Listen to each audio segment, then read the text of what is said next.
U ovom kratkom i korisnom videu pogledajte kako se riješiti korova na potpuno prirodan način, efikasno i brzo, bez upotrebe hemijskih preparata koji su štetni za naše zdravlje. Ali prije nego počnemo, dragi prijatelji, pretplatite se na naš kanal, potpuno je besplatno. Hvala vam puno na tome. A mi idemo odmah na naš video.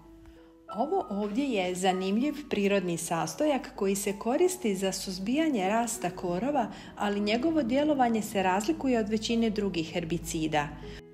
Umjesto da ubija postojeće korove, ovaj sastojak djeluje kao preemergentni herbicid, što znači da sprječava klijanje sjemena korova prije nego što izraste.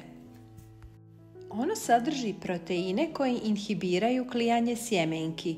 Kada se primjeni na zemljište, stvara neprijateljsko okruženje za sjeme, sprječavajući ga da klija i razvije se u biljku.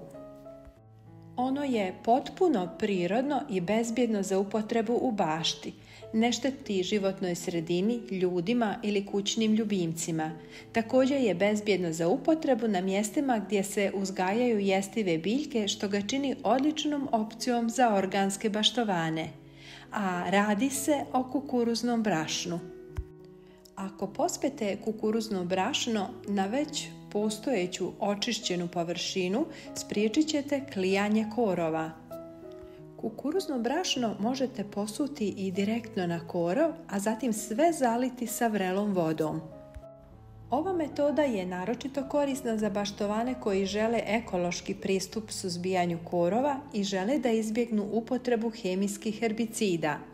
Dragi prijatelji, pošaljite ovaj video i vašim prijateljima na društvenim mrežama. Hvala vam puno na tome.